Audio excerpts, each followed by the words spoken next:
Hey y'all, happy Wednesday. Today, I wanted to talk about Meghan's post on Instagram in honor of Veterans Day. And honestly, while the post was in honor of Veterans Day, we were the ones who reaped all the benefits. She shared one of our favorite videos of Prince Harry. I've actually talked about this video a couple of times when talking about his military experience, and it was so great to see her use that video to honor veterans. I absolutely love it. And then we also have to talk about this little internet rumor that's going around. We'll get to it, all that and more. So let's get started.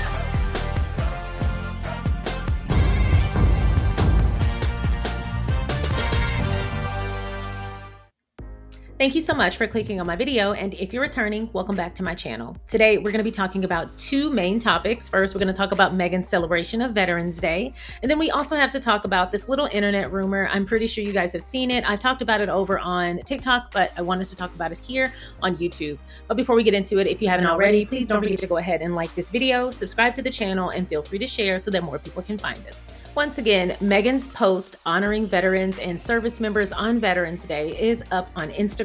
If you don't have an Instagram, then you can see it here. But if you do have an Instagram, don't forget to follow Meghan. She's at Meghan.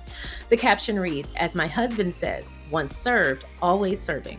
Thank you to all who served, sacrificed, and continue to serve, honoring you on Veterans Day and every day." I thought that was so beautiful. She and Harry are both really good about capturing emotion in their tributes. They both have a really great way of truly capturing feeling and emotion when they are honoring other people or groups of people. And I just think it's such a skill, such a great skill to have. So here's the video that Meghan shared.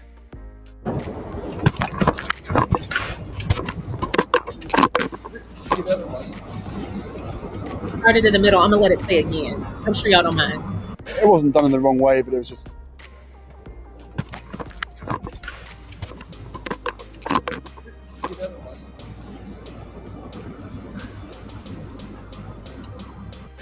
Okay. I love that video. We have shared that video a couple of times. I am always all for showing that and sharing that again. There's a lot of footage of Prince Harry in the military. He used to grant interviews here and there, and you could always tell how passionate he was, not just about serving, but about protecting people. He seems like an excellent teammate to have. I mean, it's not a surprise he made it to captain. Not a surprise at all. But anyway, I love that she shared this video. It kind of just shows that Meghan is genuinely tapped in. She knows what the people want.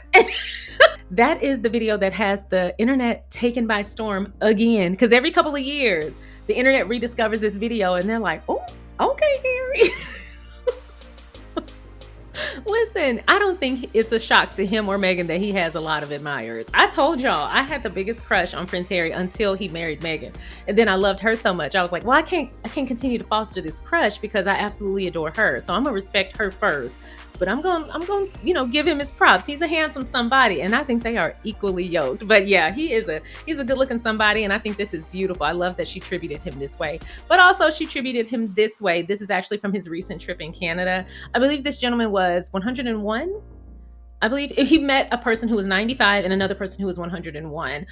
Both of those are amazing feats, and they were veterans. And we have this covered. If you want to check out that video, it is currently up on the channel right now where we talked about this trip. I believe this is it Sunnyvale? I can't remember, but anyway, it's all in the video. Feel free to go check that out to get details on this photo and this visit. As for this internet rumor, there was a moment after Kris Jenner's birthday party that several of the Kardashians posted photos of everyone in attendance. Kim and Kris both posted photos of Harry and Meghan and Beyonce in attendance and Mama Tina. They posted them on their social media. Well, over the course of a day or two, the photos that included Harry and Meghan were removed. But from what I understand, the other photos weren't. And so because of that, obviously someone noticed, and they have been trying to speculate, and by they, I mean the entire internet, y'all, has been trying to speculate why the photos came down and what's the story around it. Well, an alleged spokesperson, he said that he's in the know from Shooter Scoop. His name is Rob Shooter. He claims that Harry and Meghan asked the Kardashian team personally to remove the photos. And his theory is that they were furious. This is what he said. They were furious when they saw the photos go up without permission, and they've built a brand on complete control. And he went on to say that they were polite yet firm when they asked for the photos to be removed. And Kris Jenner removed them, and so did Kim, to be respectful. But allegedly, according to Rob Shooter, Kris feels like, I don't want people telling me what to do, especially not royals living in Montecito. I have so many issues with that story. So many. I'm pretty sure before I even share it, y'all are probably yelling at the screen like, that doesn't make sense. And it doesn't. Nothing about it makes sense. No offense to Rob Shooter. I don't know where he got this data, but I'm going to point out a couple of things that bother me about it. So the article states that Harry and Meghan were furious when they saw the photos go up. One of the rumors is that Meghan was upset because, of course, it always comes back down to Meghan in some way, shape, or form being mean and being a bully and all that. Y'all know the typical Rolodex of reasons that they like to use. But allegedly, people think that Meghan was upset because she was photographed without wearing a poppy during Remembrance Tide. And so because of that, she didn't want to be photographed and she didn't want the photos to go up. That is the most easily refutable reason, because she walked in front of the paparazzi fully knowing she was being photographed and she smiled. She was totally fine. They were both really easygoing. She didn't seem like she cared too much. I also think that's silly because they also attended the 2025 Baby to Baby Gala and they posed for photos there as well. Now, one thing I will say, I don't necessarily see why people are coming down on Meghan for not wearing the poppy. I understand the tradition and I still respect that, but so does she. And the reason I think it was okay that she didn't wear the poppy was, one, Harry did wear it and they were photographed together most of the time. They were together most of the time. So I feel like because of that, it was understood. They're in alignment on that. They were both showing respect. They're a couple. As a married couple, they are one. There's that. And then two, she was in formal wear. And until we get a confirmation as to who created the garments and where the outfit came from, which we're still waiting on, but the rumor is that was Balenciaga. It would make sense if it was, but also there might not have been a place to apply the poppy on that particular garment. Based on the fabric, there might not have been a way to do it. And so with her not wearing one, but Prince Harry wearing one and them being together, I kind of feel like it was understood that applied to both of them. Also, if she was upset for that reason, she likely wouldn't have gone out knowing she would be photographed. But two, she definitely wouldn't have posed for photos. Why would she be upset about being photographed at Kris Jenner's birthday party where she walked in front of paparazzi and inside she posed for pictures? But why would she be upset about that and not at Baby to Baby? So I think that was BS right out the gate. The furious thing really bothers me. I feel like, again, that is a way to perpetuate that image of Harry and Meghan just being these neurotic people and being bullies, etc. It's intentional. I don't know Rob Shooter or the Shooter's scoop. I don't know anything about that, but it sounds like BS. Here's why. In the statement that Rob Shooter made to Cosmopolitan, he said they were polite yet firm, that they don't want photos going up of them without their approval. While that might be true, I would love to know who told him that, because I highly doubt they asked Rob to send that message, and I highly doubt they called Rob with that message. So I'm really curious as to where he got that. But he might be telling the truth that was the story as it was relayed to him. That doesn't mean it was true. It means that is the story as it was relayed to him. But my question would be, were they furious or were they polite yet firm? Because Rob Shooter's statement was they were polite yet firm and that they were furious. Here's why I have an issue with that. Polite and firm does not equate furious to me. When I'm furious, I don't communicate politely. And I don't communicate firm but polite. I communicate like a furious person. I communicate like Claire Huxtable said, there's angry and then there's mad. By the time I'm furious, I'm mad. I'm not about to be polite yet firm. So were they furious or polite yet firm? Because if they were polite yet firm, that doesn't imply furious. And if they were furious and someone did relay that to you, who was close enough to assess them emotionally to pass that along, who would also be close enough to them to pass that and also close enough to Rob Shooter to share that? Because something tells me if you're close enough to Harry and Meghan to be able to assess them emotionally, especially outside of how they've communicated, because clearly they had to share that in some other way, because they didn't share it through their communication with Rob. So however they expressed furiousness, whoever was able to share that, if they were that close, I highly doubt they would give a statement like that to anybody. I just genuinely feel like Harry and Meghan's team and the people who are in their inner circle, they care about them enough to not double cross them in that way. So I feel like that was an assumption or just an outright lie. You can't be polite yet firm and then that somehow equate furious. Those are not the same things, nor are they in the same spectrum of emotions. And then two, the whole Kris Jenner doesn't want to be told what to do from royals. living in Montecito, child, here y'all go overestimating how much Americans care about the royal family. Not saying that Kris Jenner doesn't see them as important. I think she does, and I think that's exactly why she invited them to the party. I think she's been wanting to be in their inner circle, and a number of things that she and Kim have done over the years have kind of sent the message that they wanted to be in close proximity, if not be friends with Harry and Meghan. When Meghan first got engaged to Harry, there was a rumor going around by everybody. Everyone was reporting this, that she was hell bent on being invited to the royal wedding, that she wanted to be in her circle. That was a rumor going around all the way back then. I don't know how true it is, but I do remember that rumor going around. And keep in mind, back then in the 2010s, I was not invested in the royals in any capacity. I was keeping my eye on them. I really liked Harry. And so I think that sure, they wanted to be close to them for that reason, but I highly doubt they would care about the royals enough to shame two of them for not living amongst the others. I think they're overestimating how loyal random Americans are to the British royal family. I mean, we don't care to right any wrongs on their behalf. We don't care about them at all. I think we recognize that they're very famous. They are a pretty interesting institution, and everybody knows who they are. And I think they do offer some validity to people who want them in their social circles, i.e. Kris Jenner and Kim Kardashian. I think that for that reason, they recognize their value. But I don't think they care about the ones that are still over there enough to dislike these two because they're in Montecito, living in the same state they're living in. Especially people who became famous by interesting means and have made their fame mostly by reality TV. I don't see them as being the type of people to judge two royals for not living at Buckingham Palace or whatever. Like, I just don't see them caring that much. That felt like however that story was relayed to Rob, whoever said that is the one who truly feels that way. And I think they put that on Kris. Besides, Kris and Doria Ragland have been quite friendly with each other over the years. I don't see Kris feeling a way about her child. I don't know if it's true. I just don't see that as likely. It is always in our best interest to operate with caution when reading or even believing any of these stories, because again, a lot of this is conjecture and it was easily disproven in Rob's own statements. And that's how easy it is to infuse your own personal beliefs and feelings about people into an established story and circulate nonsense. And that's exactly what I think that was. I don't know, Rob, but that's what it seems like to me. In the same way that story that came out about Meghan on set, and we dissected the statements from the insider, and we were saying basically, how would you know who sat with Harry to ask him how supportive he felt of Meghan? You're saying that because it's something that can be assumed, and it's probably true. But unless he told you that, why did you include that in your quote as if you know for sure? Again, that's a manipulation tactic. I'm going to give you a couple of truths, sprinkle in my own bullshit, and then give you a couple more truths. And I get to kind of get my story out there under the guise of authenticity. That's not authentic at all. It's manipulative. And thankfully, we know better than that.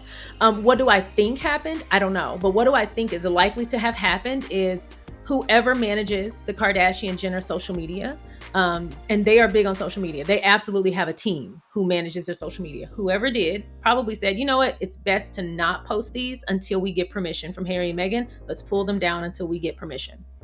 And they might have asked for permission and they were waiting to hear back, or that was the moment they asked. And I think their team, the Kardashian-Jenner team, probably said, this is probably not the best route. Let's pull these down until we get permission. If not, if the story that Harry and Meghan asked for them to remove it, that would make sense as well, because you should always get permission and a thumbs up before posting anyone, celebrity, public figure or not. You should always run it by people. Even if they don't mind being posted, always run it by people, the particular post you want to post, because I've seen people try to post things of me that I'm like, why would you post a photo of me on my birthday taking a bite of food? And I didn't mind being posted, but I was like, what an interesting choice. So I say that to say this: you don't have to be a public figure or a celebrity to expect mutual respect, that before you post me, run it by me, because I do want to make sure that however I'm presented is a way that I would approve of. Also, that's a great opportunity to see how people really feel about you. Just saying. So anyway, I'm pretty sure someone on the Kardashian-Jenner team thought it was best to take those down until they got their permission. And if that wasn't the case, if Harry and Meghan's team did ask for that, then that makes sense too, and that is totally fine for them to do. As a matter of fact, I just don't think it's right to post anyone without their permission, even a thumbs up. I just think that's mutual respect. And for the Kardashian-Jenners to have the kind of social media presence that they have and to have been in the celeb crowd as long as they have been, they absolutely know the expectations. They absolutely know better than that. I don't see Harry and Meghan being furious at that. And the reason for that is, one, they don't come off as people who would be furious about pictures. They just don't strike me as that. I could be wrong. They just don't. I'm sure they care. I just don't see them as the type to be like, oh my God, oh brother. Like, they don't come off like that to me. But I can see them just being like, it would have been nice to give permission for that. And, take those down until we can give permission. But I can also see them saying, we're at a party with thousands of people where everyone is recording and taking photos. There's no way we're going to expect to give permission to each and every one of these people. Maybe, but I highly doubt it. That seems more like an internal thing. And they were probably trying to play it safe. They're probably trying to make sure that relationship is strong.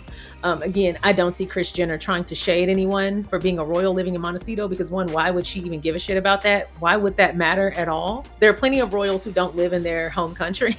So I don't see her even caring on that level.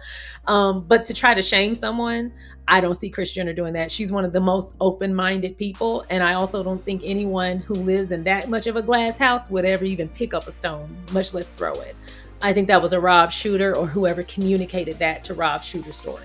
That's my opinion. Y'all let me know, what do you think? What do you think is the likely situation here and why the photos came down? Now, me personally, I forgot to say this too. When I first heard the photos came down, I assumed it was because of the trolls. Now, I know the Kardashians they're pretty in the know when it comes to trolls. They get it. But I don't know that they've seen anything like the hate-filled trolls that attack Harry and Meghan. And so they might have taken them down because of the trolls. That would make way more sense. I think that is the most plausible scenario of how people descend upon your comment section when you post Harry and Meghan. That might have been it, but we'll never know until someone confirms it. So y'all let me know, what are your thoughts? Why do you think the photos came down? There's a million and one reasons why they should have. Before they went up, there absolutely should have been permission. Thank you so much for watching the SharionSade YouTube channel. I appreciate you watching my content. If you haven't already, please don't forget to go ahead and like this video by hitting the thumbs up. Please don't forget to subscribe by hitting the subscribe button. And don't forget to comment along the way. If you feel so inclined, please don't forget to share so that more people can find us. Once again, thank you so much for watching. Now let's get back to the video. Today, we were blessed with a little treat and a little surprise as Meghan shared the first trailer from Masaka Kids, A Rhythm Within. Now, this is the documentary short that's produced by Archewell Productions and Netflix. We've talked about this when we were first getting some murmurs of what was to come, but now we have the trailer. I'm super excited. So I'm going to show the trailer, and then I'm going to share this article from Blavity breaking it down. Masaka Kids basobodde okubeera nga bainspiringa oba nga bakyusa ekyalo kyabwe nga bayita mu music waabwe, ng'owulira haso zaabwe ne sitori zaabwe olaba be baana. These are the same kids that were living on the streets.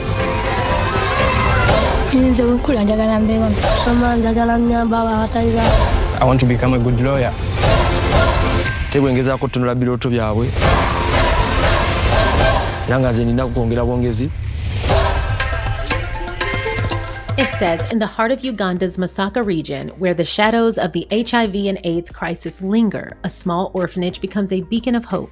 Masaka Kids Africana takes viewers beyond the viral videos to reveal a vibrant, one-of-a-kind community where orphan children transform hardship into joy, dancing their way toward healing, belonging, and the promise of a brighter future.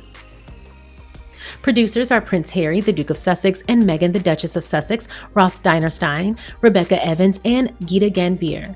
It is a Campfire Studios production in association with Wantanara Productions and Archewell Productions. The documentary will premiere on Netflix on December 9th. So you got that right. On December 3rd, we will get With Love Meghan Holiday Celebration. And then right around the corner on December 9th, we get to see Masaka Kids, A Rhythm Within. We are being spoiled and I'm not mad at it. Are y'all excited for this? Let me know in the comment section below. So that's all I have for y'all today. I hope you enjoyed today's video. I am looking forward to reading your comments as to what do you think was behind that situation. Y'all always give very interesting perspectives and cover bases that I might have missed. So I'm looking forward to seeing what you have to say. But that's all I have today. I hope you enjoyed today's video. If you did not get an opportunity and you want to donate to Fisher House Foundation in honor of Remembrance Tide and Veterans Day that was yesterday, feel free to check out my video from yesterday. And in that video, beneath the comment section, you will see, or excuse me, right above the comment section, you will see a donation portal that you can donate, and 100% of your donation will go to Fisher House. I don't get a cut, nor does is YouTube. So if you want to donate, that is a successful place to do that and a secure place to do that. But that's all I have. Thanks so much for watching, and I will see y'all next time. Bye.